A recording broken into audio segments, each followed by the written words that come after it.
کے رسول صلی اللہ علیہ وآلہ وسلم فرماتے ہیں میں دو تم میں ثقیل چیزیں بھاری چیزیں چھوڑے جا رہا ہوں، دونوں کا دامن تم پکڑے رکھنا۔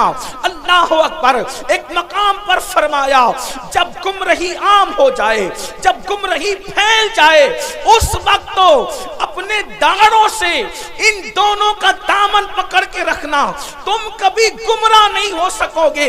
اللہ اکبر۔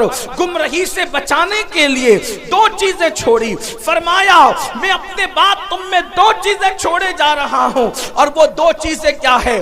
پہلے کے بارے میں فرمایا کتاب اللہ، میں اللہ کی کتاب چھوڑ کر کے جا رہا ہوں، قرآن چھوڑ کر کے جا رہا ہوں۔ پتہ چلا جب گمراہی کے دلدل میں لوگ پھنسنے لگے، جب لوگ گمراہی کے دلدل میں ڈوبنے لگے، اس میں جو دو چیزوں کا دامن پکڑنا ہے، اس میں پہلے نمبر پر فرمایا اللہ کی کتاب قرآن ہے، اس کا دامن پکڑ لینا، گمراہی سے محفوظ ہو جاؤ گے۔ میرے پیارے آقا علیہ الصلوۃ والتسلیم کے پیارے دیوانوں، دوسری چیز پر گفتگو کرنے سے پہلے آج یہ ذرا کتاب اللہ کے متعلق کچھ باتیں سن لیں۔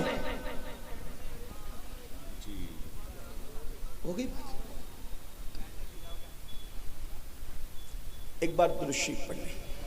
اللہم صلی علی سیدنا و شفینا و حبیبنا محمد صلی اللہ تعالی دائما ابدا علی حبیبک خیر الخلق کلہم۔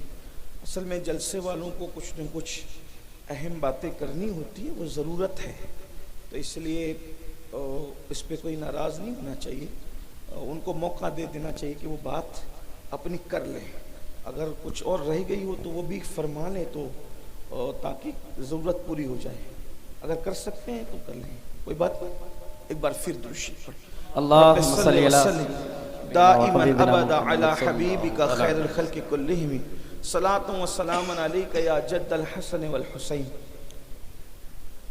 اصل میں تقریر یاد کر کے نہیں آتا ہوں کہ میں اس کو لفظ بہ لفظ سنا دوں، وہ جو دل پر وارد ہوتی ہے بات تو پھر وہ بات کہی جاتی تو ذہن سے نکل جاتی، اس کے لیے آپ معاف فرمائیں۔ ایک بار پھر درود شریف پڑھیں تو بات آتی۔ اللہم صلی علی سیدنا مولانا محمد معدن الجود والکرم وآلہ وصحبہ وبارک وسلم، صلاۃ و سلام علیک یا رسول اللہ صلی اللہ علیہ وسلم۔ افروز میاں میں نے کبھی حقانی تقریر، روحانی تقریر، عرفانی تقریر کا کبھی مطالعہ نہیں کیا ابھی تک موقع نہیں ملا۔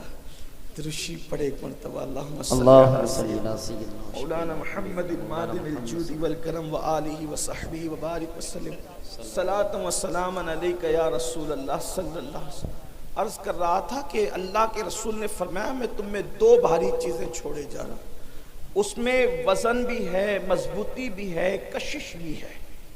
پہلی چیز اللہ کی کتاب، بے شک کتاب اللہ، قرآن، اللہ کی کتاب۔ اور یاد رکھنا اللہ کی جتنی کتابیں آئی زمین پر وہ اپنی اصل شکل میں اس وقت موجود نہیں ہے، جو اللہ نے بھیجی تھی اس میں لوگوں نے اس کتاب کے ماننے والوں نے اور اس نبی کے امتیوں نے اس میں ترمیم کر دی۔ اگر جو کتاب نازل ہوئی تھی ہو بہو بغیر کسی ترمیم کے، بغیر کسی اضافے کے، بغیر کسی کمی کے، بغیر کسی زیادتی کے، اگر وہ کتاب بالکل مکمل موجود ہے تو اس کتاب کو قرآن مقدس کہتے ہیں۔ اور الحمدللہ یہ قرآن کا معجزہ ہے کہ جب تک قیامت نہیں آ جاتی، حالات کیسے بھی ہو، حکومت کیسی بھی ہو، مسلمانوں کے حالات کتنے ہی بگڑ جائے، قرآن مقدس میں کبھی تبدیلی ہو نہیں سکتی، اس لیے کہ اللہ نے فرمایا اللہ اکبر کہ اس قرآن کو ہم نے نازل کیا ہے اور ہم ہی اس کی حفاظت کرنے والے ہیں۔ اللہ اکبر۔ میرے آقا علیہ السلام کے پیارے دیوانوں، اللہ کے رسول نے فرمایا اللہ کی کتاب کا دامن پکڑ لینا۔ ایک بات آپ سے کہنا چاہتا ہوں، یہاں پر ہزاروں کا عاشقان رسول کا جمع غفیر ہے، اس وقت گھر گھر کی کہانی ہے، ہر گھر کی کہانی ہے۔ مولانا میں تکلیف میں ہوں، مولانا میں مصیبت میں ہوں، میں مصیبتوں میں گرفتار ہوں، سب کے مسائل ہیں، لیکن آؤ آج ہم اپنے مسائل کا حل ڈھونڈ لیتے ہیں، اپنی اپنے مسائل کا حل تلاش کر لیتے ہیں۔ میرے بھائی اللہ اکبر، اگر تو روزی کے معاملے میں تکلیف میں مبتلا ہے، بچی کو رشتہ نہیں آتا، یا کوئی بھی مسئلہ ہے، روزی روٹی کا مسئلہ ہو، بیماری کا مسئلہ ہو، بے چینی کا مسئلہ ہو، بے قراری کا مسئلہ ہو، تکلیف کا مسئلہ ہو، کوئی بھی مسئلہ آپ کا ہو، ایک بات آپ سے کہنا چاہتا ہوں، اس کا حل کیا ہے؟ اس کا حل بہت آسان ہے۔ اللہ کی کتاب کا دامن پکڑ لو، قرآن کا دامن پکڑ لو، قرآن کو تھام لو، مضبوطی کے ساتھ قرآن کو تھام لو اور عمل کرو۔ آپ یہ جو سنتے ہیں نا، قرآن کو تھامنے والی قوم، بوریا نشین قوم، وہ قوم جو عرب کی بوریا نشین تھی، وہ قوم جو نمک اور کافور میں فرق نہیں کر پاتی تھی، وہ قوم اللہ اکبر جس قوم نے غربت میں زندگی گزاری، جب ان کے پاس قرآن آیا اور انہوں نے قرآن کا دامن پکڑا، تو قرآن کا دامن پکڑ کر وہ لوگ جو عرب کے بوریا نشین تھے، کیسر و کسریٰ کے تاجدار بن گئے۔ کیسر و کسریٰ کے تاجدار کس نے بنایا؟ قرآن کو تھامنے نے۔ آج میں اپنی قوم کو پہلا پیغام یہ دینا چاہتا ہوں، قرآن تھام لو، قرآن پکڑ لو۔ صرف تیجے 10ویں 20ویں پہ قرآن پڑھنے کی کتاب نہیں، بلکہ قرآن روز پڑھیں اور کنز الایمان ترجمے کے ساتھ پڑھیں۔ قرآن کو ترجمہ کنز الایمان کے ساتھ، اردو زبان میں جو صحیح ترجمے ہوئے ہیں، اس میں صحیح ترین ترجموں میں صف اول پہ جو ترجمہ ہے اس کو کنز الایمان کہتے ہیں۔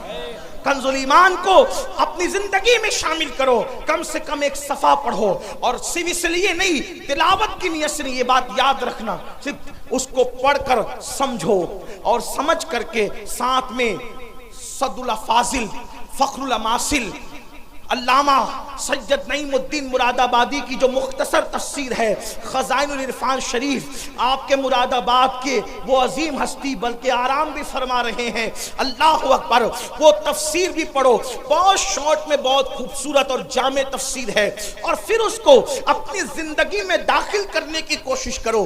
آپ سے پوچھتا ہوں، جو قرآن کی آیت لکھ کے سینے پہ لٹکا لے، جب اس کے مسائل حل ہوتے ہیں، تو جو قرآن کو اپنی زندگی میں داخل کر لیں، جو قرآن کو اپنی زندگی میں شامل کر لیں، آپ جانتے ہیں قرآن اگر پڑھو گے تو قرآن پڑھنے کی برکت سے لوگوں کا خوف دل سے نکلے گا۔ قرآن کی تلاوت کرو گے، زبان پر سچائی جاری ہوگی۔ قرآن کی تلاوت کرو گے، آپ کی شخصیت باروب بنے گی۔ قرآن کی تلاوت کرو گے، آپ کی شخصیت با اثر بنے گی۔ قرآن کی تلاوت کرو گے، آپ کی ذلتیں عزتوں میں تبدیل ہو جائے گی۔ قرآن کی تلاوت کرو گے، ناکامیاں کامیابیوں میں تبدیل ہو جائے گی۔ قرآن کی تلاوت کرو گے، دشمنوں کو اللہ تمہارے قدموں میں جھکائے گا۔